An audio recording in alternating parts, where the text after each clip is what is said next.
Everyone, कैसे हैं? मैं आशा करती हूँ आप सभी अच्छे से होंगे। हर बार मैं आपको कुछ ना कुछ टिप्स देती हूँ। आज मैं आपको एक स्टोरी बताऊँगी जिसमें आपको पता चलेगा कि हमारी ज़िंदगी में इस स्टोरी का कितना इम्पोर्टेंस है। अक्सर हम परेशान होते हैं कि हमारे साथ ऐसा क्यों होता है, किस लिए होता है और हमारे ही साथ क्यों होता है ना? तो मैं आज आपको बताऊँगी, जब आप ये स्टोरी सुनेंगे और ख़त्म होगी तब आपको पता चलेगा नहीं यार, जो हमारे साथ हुआ वो बहुत अच्छा हुआ, इससे भी बुरा हो सकता था। तो चलिए हम स्टार्ट करते हैं। एक गांव में दो दोस्त रहते थे। दोनों बहुत ही अच्छे दोस्त थे। दोनों ने बैठे बैठे तय किया, चलो जंगल चलते हैं। दोनों जंगल चले गए। जंगल में जाते जाते रास्ते में उन्हें एक नहर मिली, कैनल। एक नहर मिली। उस नहर को पार करके वो जंगल में जाते। तभी उन्होंने देखा कि उस नहर में एक गाय बड़ी मुश्किल से, बड़ी मुसीबत उठाते हुए फंसी हुई थी और पता नहीं कब से फंसी हुई थी, उन्हें मालूम भी नहीं था। दोनों ने एक दूसरे को देखा और राम ने श्याम को कहा कि चलो हम इसकी मदद करते हैं। श्याम ने मना कर दिया, मेरे पास टाइम नहीं है, मुझे तो जंगल जाना है। श्याम ने क्या किया, नहर को पार कर लिया। लेकिन जो राम था, राम ने अपने कपड़े उतारे, उस गाय को किनारे पर छोड़ा और दोबारा कपड़े पहनकर उस नहर को पार किया। दोनों दोस्त मज़े से आगे बढ़ने लगे। थोड़ी ही दूर चलते हुए उन्होंने देखा कि जो राम है उसके पैर में एक कांटा लग गया और जो श्याम था, जिसने गाय की मदद नहीं की थी, उल्टा मना किया था, उसको एक बैग यानी एक थैला भर के हीरे जवाहरात अशर्फियाँ मिली। वो बड़ा खुश हुआ। लेकिन राम दुखी हुआ कि मैंने तो अच्छा काम किया, फिर भी भगवान ने मेरे साथ बुरा किया। ऐसा क्यों, मेरे ही साथ क्यों बुरा किया? वो मन में ये चीज़ सोच कर परेशान होते रहा कि मेरे ही साथ ऐसा क्यों हुआ।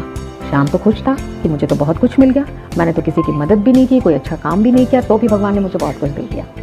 आगे जाते हुए देखते हैं कि एक बरगद के पेड़ के नीचे एक महात्मा बैठे रहते हैं। वो उस महात्मा को देखते हैं और प्रणाम करते हैं। श्याम कहता, चल छोड़ ना यार, चलते हैं। राम कहता, नहीं, बड़े महात्मा हैं, मुझे इनसे कुछ पूछना है, क्योंकि वो परेशान था अंदर से। वो सोच रहा था कि मेरे साथ ऐसा क्यों हुआ, मैंने इतनी मदद की लोगों की, लेकिन जीवन में मेरे ही साथ बुरा क्यों हुआ।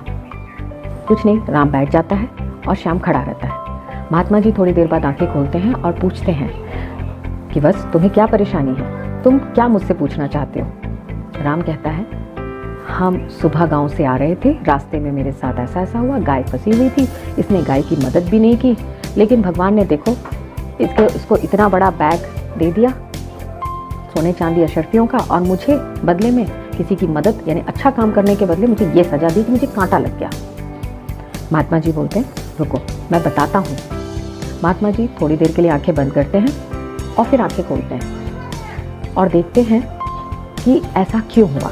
राम बड़ा उत्सुक रहता है, वो इंतज़ार करता है कि अब महात्मा जी मुझे कुछ ना कुछ बताएंगे। थोड़ी देर बाद महात्मा जी आंखें खोलते हैं और बताते हैं कि राम, ये श्याम भविष्य में किसी राज्य का राजा बनने वाला था, लेकिन इसने गलत किया, किसी की मदद नहीं की, तो इसका वो धन है वो छोटा होते होते उसको मिला और ख़त्म हो गया। यानी भाग्य में जो लिखा है वो तो आपको निश्चित ही मिलेगा, लेकिन अगर आप गलत करते जाओगे तो वो चीज़ छोटे छोटे रूप में आपको मिलेगी और ख़त्म हो जाएगी। राम इंतज़ार कर रहा था कि महात्मा जी उसके लिए भी बोले। महात्मा जी ने कहा कि तुम्हें भविष्य में यानी आगे चलकर मृत्यु योग था, यानी तुम्हें मृत्यु दंड था, तुम मरने वाले थे, लेकिन तुम्हारे अच्छे कर्मों के वजह से वो सज़ा छोटी छोटी होते हुए एक कांटे के रूप में लगी और निकल गई। राम बड़ा खुश हुआ, राम को बड़ा अच्छा लगा और श्याम को दुख हुआ। यानी मेरे बुरे कर्मों के वजह से जो चीज़ मुझे आगे मिलने वाली थी वो ना मिलकर मेरे साथ ऐसा हुआ।